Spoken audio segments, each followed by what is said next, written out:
Today I am at Toronto ComiCon 2025 for a Funko Pop hunt. And with 2025 marking 10 years since I began collecting Funko Pops, I thought it'd be very cool that throughout this year I'd be going to various conventions and doing a Funko Pop hunt video for you guys. Cause quite frankly, I'm getting bored with going to my local GameStop all the time and doing a Funko Pop hunt. But for those brand new here, I am DK Wrestler. I explain what's gonna be going on in today's video, but if you do end up enjoying this, don't forget to like, comment, and subscribe for those future convention pop hunts, and let's officially start off this video. So we are at the Funko Pop and Collectibles booth, and what caught my eye are some of these older WWE Pops, like Daniel Bryan, we got Hulk Hogan, even OG John Cena, which actually is the original one because it does have the scratch logo, not the newer logo. And then as we look up, we do have an original Stone Cold Steve Austin, because once again, the scratch logo, along with the newer one that was an EB Games exclusive, that's the 2K316 exclusive.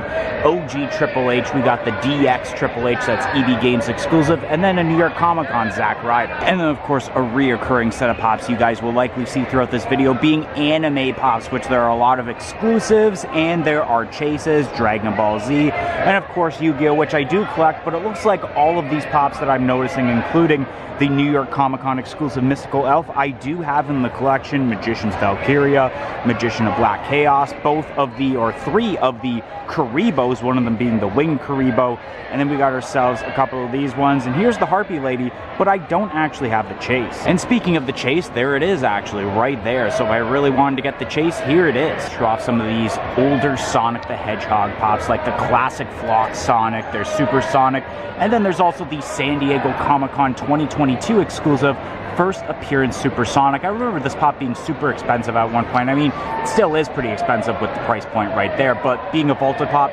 definitely makes sense. Changing the scenery a little bit with some Rocks pops, including Guns N' Roses, a couple of Slash pops. I did notice here the Knucklehead from Five Finger Death Punch, which is pretty cool to see. There's also Avril Lavigne right here, which funny enough, I was listening to some of her songs on the way here, considering I am seeing her in concert in a couple of months. And then I thought I'd check out the ad icons, of course, because MD Shady does collect the ad icons, and one of them I know that he needs is the Julius Pringle from Pringles. That's number 177, Funko Shop exclusive. We got Lucky the Leprechaun, which he already has. There's also the Noid. There's also the Blue Outfit Play-Doh Pete, which is limited to 1,500 pieces.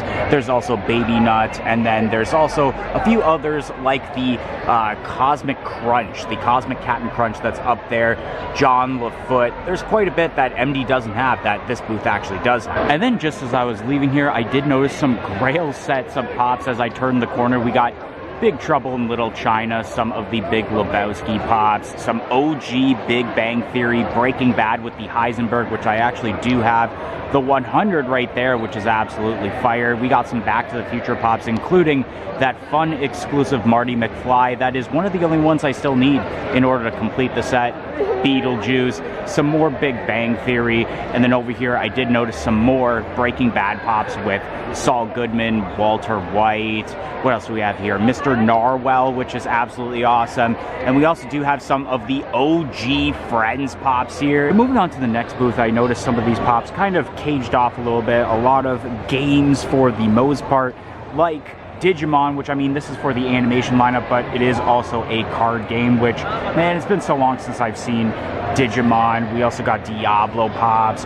We got ourselves a little Rudolph the Red-Nosed Raider, and then we also have some Baldur's Gate, a Dungeons & Dragons gelatinous cube with the con sticker. Quite a bit of Pokemon pops, including the Pearlescent Cubone that's exclusive to the Pokemon Center. We got Charizard, Rattata, Ponyta, there's Horsey. There's also some of the Flock pops like Pichu from WonderCon 2020, and a Zavi exclusive Pikachu that's also a Flock pop. Then we got some FNAF pops, League of Legends, and I did notice up here the 2-pack of Bert and Ernie from Sesame Street. That is a Barnes & Noble exclusive, part of the new set of Sesame Street pops. And then continuing on with Pokemon, we do have quite a bit of the 10-inch pops, including some of the Comic-Con exclusives like Cresselia from C2E2. We also have Dialga from New York Comic Con. Too bad they didn't have Arceus, because that would have went well with these other Comic-Con exclusives that released last year. Right here I noticed some of the Simpsons Funko Pops, which I don't recognize any that MD doesn't have, but I noticed down here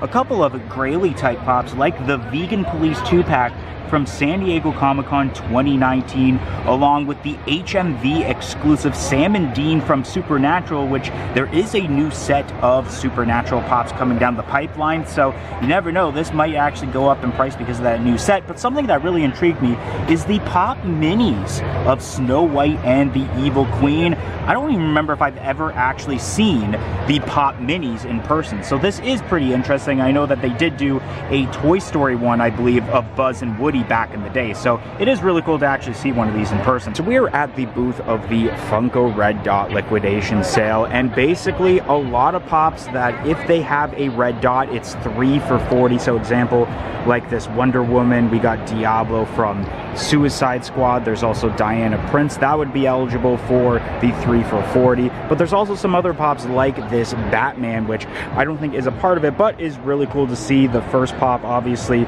ever, because that's the Heroes lineup and that's what began the Funko Pop lineup. Launchpad McQuack, Pork Chop, that would be part of it, Ernesto, Johnny from Dirty Dancing. Don't see Baby because she's probably put into a corner. Quite a bit of Disney pops also, but I did notice some pretty cool grails on the wall. And here we go, there are some really awesome pops here, like Bane from The Dark Knight. There's also the Green Chrome Batman. There's also the pop portable speaker, which is also interesting to see. There's also quite a bit of Freddy Funkos. Right up here, we do have a Hardy Boys 2-pack, a Fiona and Cake 2-pack. There's also the Samurai Jack 2-pack. And then we got the Manny Pacquiao 2-pack, which is absolutely crazy to see. The Universal Monsters 4-pack. We got a San Diego Comic-Con, probably 2013 or 2014 2-pack. Yeah, there's quite a bit of grails in this booth. And I did notice, where did I see?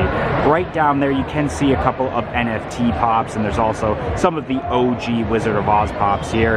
Yeah, there's some crazy stuff here. And now we're at the Retro Kid booth. And not only did I stop by to check out all the cool merchandise here, including Big Comfy Couch and also a little bit of Sesame Street, but DW and Arthur are here. Let's go! Alright, so we are over on to the next booth, and I noticed some WWE pops. Of course, gotta check those out. We got the newer Cody Rhodes with the torn pec, The Miz. There's also some of the Fanatics exclusives up here, like the Umaga, which is really awesome.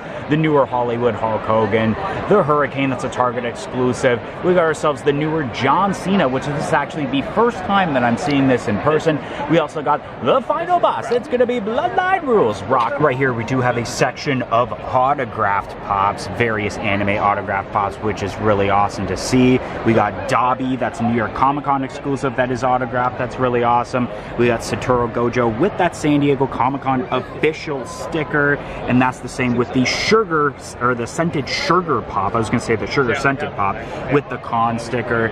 More chases for anime. And then I did notice here a bunch of Freddy Funkos from previous, let's say, Box of Fun or the Heavy Metal Halloween boxes. We got ourselves the Fun Days Freddy Funkos Aang. I also did notice here, and it's really awesome to see, both the Freddy Funko as Marty McFly, the metallic one that you can only get in person, and we also see for the very first time here on the channel the 1,500 piece roller drive-in Franny, which is really awesome to see.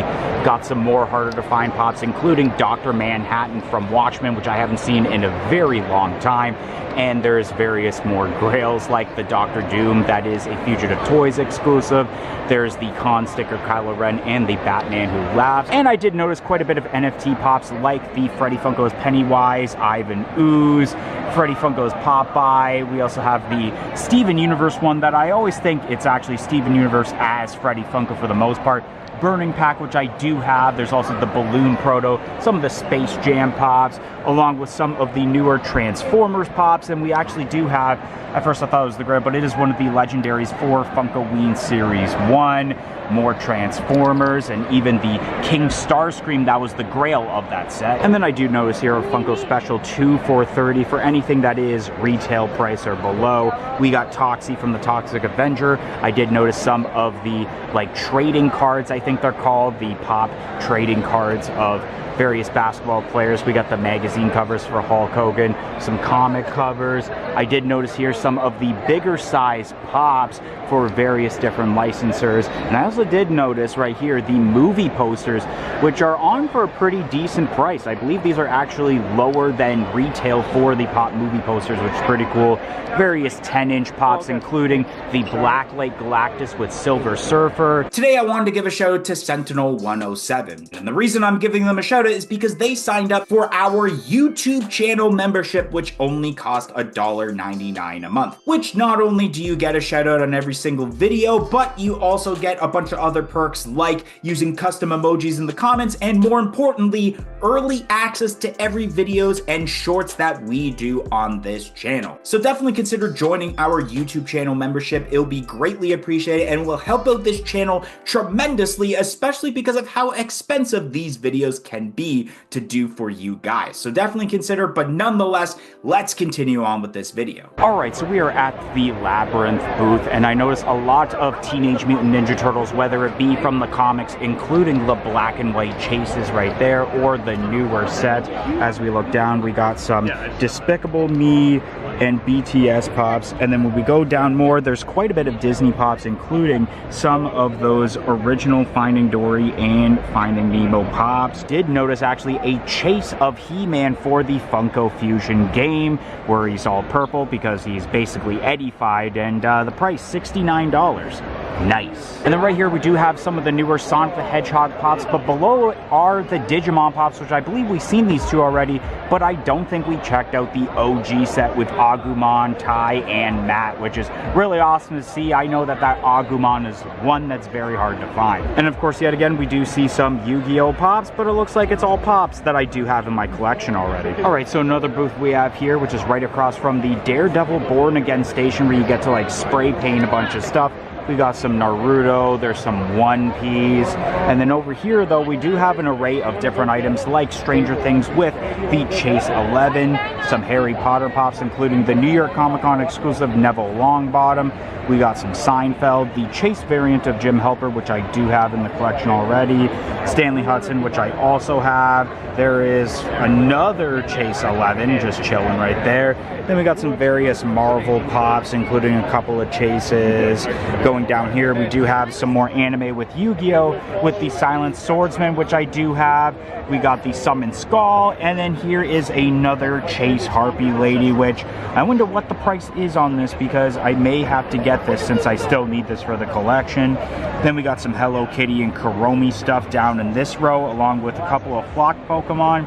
And we even have some Sonic the Hedgehog, including the flocked chase of Tails. And now we are at the MyPops.ca booth, and there is a lot to check out here because there's always great stuff when it comes to MyPops.ca. First thing I notice here is the 4,000 piece Protozoa from Xenon that was exclusive to San Diego Comic-Con last year. We do have some Naruto pops, but what's cool about these is that these do have the MyPops.ca exclusive sticker because they were the official Canadian retailer for these specific Naruto pops, and I believe there's also, yes, some Attack on Titan and Hello Kitty and Cinnamon Roll pops that are exclusive to MyPops.ca. I did notice here a section of the boys pops because of course a lot of the actors and actresses from this show are here at Toronto Comic-Con. So this is a way that if you want to get one of these signed, you can get it right here on mypops.ca. And of course, I got to check out the Yu-Gi-Oh section, which one of the pops I noticed is the AAA anime exclusive Flocked and Glow-in-the-Dark Karibo, which I do have. I do see the Yami Merrick, that's a Toy Temple exclusive, which I do have. Such a great pop. This is actually one of the first times, besides I believe recently, where I did see the Funko Pop Plus, or as I'm going to say for the first time in this video, John Pop of Dark Magician. We got another Yami Yugi. This is actually the OG version. Some of the newer pops here, including Yubel, which is in that new wave. Right here we do have what's normally a specialty series exclusive Jinzo with Time Wizard, along with the New York Comic-Con shared with Toy Tokyo exclusive Dark Magician Girl, Magician's Valkyria. Then we got some more Yu-Gi-Oh with Alexis Rhodes, which is a part of that new wave, along with more One Piece pops, which I don't think I've ever actually seen that logo on this One Piece pop. It must be for the older set because I do recognize this logo, of course, but this one's a little bit older. And then right here we do have more of a sports section, quite a bit of NBA pops. There's a couple of WWE pops right here, but what I did notice in the top corner right here is the Fanatics exclusive Kane, the brand new one for the Hall of Fame set, which is absolutely awesome. One of the pops I'm actually looking for my WWE collection. And then I did notice at the corner of my eye the Mayor Freddy from San Diego Comic-Con last year, and I do see the back of the Roller Drive and Franny. Then there's some various Marvel pops here, including Matt Murdock right there. Various chases along here with some very hard to find exclusives, including Blacklight Carnage, which I do have in the collection with the Pop Culture exclusive sticker. The Winged Monkey Chase, which I did have at one point, but I gifted it to MD Shady. There's also some really hard to find Dragon Ball Z's, OG Scott Pilgrim pops.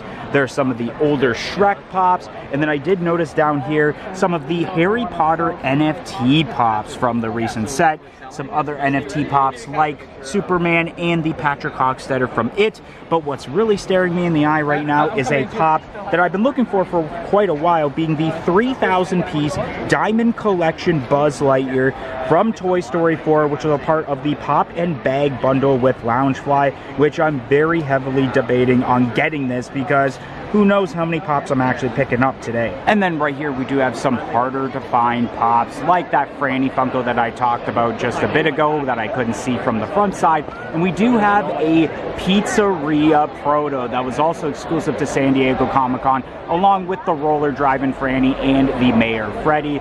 The Glow in the Dark Zero, that was a limited piece count, and a couple of the Freddy Funkos, including Paul H. Freddy Funko. We do got pops from the 100 that's hard to find, lots of anime chases, and other chases like the Smurfette chase and Inspector Gadget. Lots of different autographed Funko Pops from animes and video games. But then there are probably the most grailiest of grails that I've noticed here today, and a great way to end off before we head back home with some of these games pops. Another Dr. Manhattan, and this one I never thought I would actually see in person, is the Chase variant of Spider-Man that's only exclusive through a pop and DVD bundle in Japan. And as you can see in the price point, $2,000. Crazy to see that.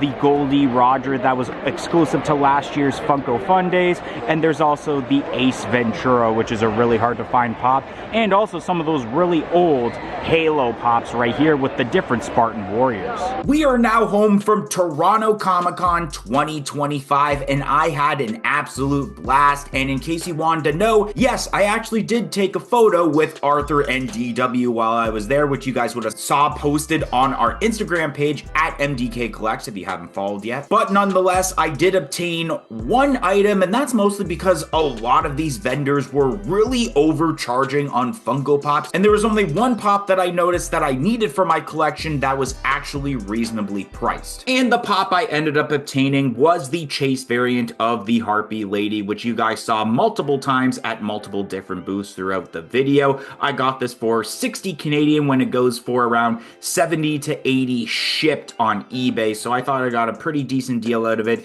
even though a lot of the pops were pretty overpriced. Side profiles right there, and then there is the back of the box,